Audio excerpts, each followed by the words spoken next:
ബഹിരാകാശ നിലയം കണ്ണുകൊണ്ട് കാണാൻ കഴിയുന്ന സുവർണ അവസരമാണിപ്പോൾ.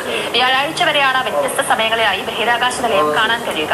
കനത്ത മഴയ്ക്കിടയിലും ബഹിരാകാശ നിലയം കണ്ട സന്തോഷത്തിലാണ് കോഴിക്കോട് കാക്കൂർ ആറോളിപ്പുഴയിലെ നാട്ടുകാർ. രാഹുലേട്ടാ, ഇത് നിങ്ങൾ ചെയ്ത വാർത്തയല്ലേ? ഏത് വാർത്തയാ? ശുഭാംശുന്റെ യാത്ര നാട്ടുകാരെ ടെലിസ്കോപ്പ് വെച്ച് നോക്കുന്നത്.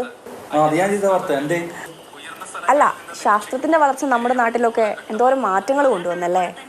പറയാനുണ്ടോ? പക്ഷെങ്കിലേ ഇപ്പോഴും ചില ആളുകൾക്കൊന്നും നേരം വെളുത്തിട്ടില്ല. അതെന്താ അങ്ങനെ ഒരു ടോക്ക്? അങ്ങനെ ഒരു വാർത്ത ഞാൻ ഇപ്പൊ ചെയ്യുന്നേ. എന്ത്? നഗ്നപൂജ. ഭർത്താവിന്റെ ശരീരത്തിൽ പ്രവേശിച്ച ബ്രഹ്മരക്ഷസിനെ പടിക്ക് പുറത്തു കടത്താൻ യുവതിയെ നഗ്നപൂജയ്ക്ക് നിർബന്ധിക്കുകയായിരുന്നു. കുടുംബ പ്രശ്നം പരിഹരിക്കാനും സാമ്പത്തിക അഭിവൃദ്ധിക്കും വേണ്ടി നഗ്നപൂജയാണ് മാർഗമെന്നായിരുന്നു ഭർത്താവിന്റെ കണ്ടെത്തൽ. മാർഗം നിർദ്ദേശിച്ചത് സുഹൃത്തായ മന്ത്രവാദി. യുവതി ഗർഭിണിയായിരുന്നു. 40 ദിവസം തുടർച്ചയായി നഗ്നപൂജ നടത്തിയാൽ കുടുംബവഴക്ക് മാറുമെന്ന് പറഞ്ഞാണ് മന്ത്രവാദി യുവതിയുടെ കുടുംബത്തെ സമീപിച്ചത്.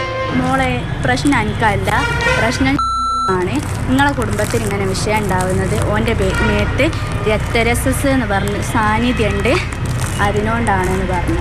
അപ്പം എന്നോട് പറഞ്ഞ് ഓന് ഭയങ്കര ദേഷ്യമല്ലേ എന്നൊക്കെ ചോദിച്ചു. ഞാൻ പറഞ്ഞു അതൊക്കെ നിങ്ങൾ പറഞ്ഞ സത്യം തന്നെ. അതിന് മോക്ക് വിചാരിച്ചാലേ ഓനെ രക്ഷിക്കാൻ പറ്റും, വേറെ പെണ്ണുങ്ങൾക്കും രക്ഷിക്കാൻ പറ്റൂല എന്ന് പറഞ്ഞു. ഞാനെങ്ങനെ സഹായിക്കേണ്ടിയെന്ന് ചോദിച്ചു. അപ്പോൾ ഇയാൾ പറയുകയാണ് അതിനൊരു പൂജ കാണും, പൂജ എന്ന് പറയുന്നത് നഗ്നപൂജ കാണും. പൂജ നടത്താൻ തുടർച്ചയായി നിർബന്ധിച്ചതോടെ യുവതി പോലീസിനെ സമീപിച്ചു. അല്ലേ തന്നെ അടിയും കുത്തുമായിട്ട് അടിവാരത് മഹൽ കമ്മിറ്റിയിലൊക്കെ ഞാൻ പറഞ്ഞിട്ട് ഒരു തീരുമാനം എനിക്ക് അവരുണ്ടാക്കി തന്നില്ല. ഞാൻ മക്കളെയും കൊണ്ട് എത്രയോ ഞാനവിടെ പട്ടിണി കടന്നു നിൽക്കുന്നു. എങ്ങനെയെങ്കിലും ഒന്ന് നന്നാവായിക്കുമെന്ന് വെച്ചിട്ടാണ് ഞാൻ ഇപ്പോൾ കേസ് കൊടുത്തത്. താമരശ്ശേരി പോലീസ് യുവാവിനെയും മന്ത്രവാദിയെയും അറസ്റ്റ് ചെയ്തു. കോടതിയിൽ ഹാജരാക്കി റിമാൻഡ് ചെയ്തു. കുടുംബ പ്രശ്നങ്ങൾ പിന്നീട് പരിഹരിച്ച് സന്തോഷത്തോടെ ജീവിക്കുന്നതായി യുവതിയും യുവാവും പറഞ്ഞു. അതിനാൽ സംഭവത്തിൽ ഉൾപ്പെട്ടവരുടെ പേരോ വിവരങ്ങളോ വാർത്തയിൽ ഉൾപ്പെടുത്തുന്നില്ല.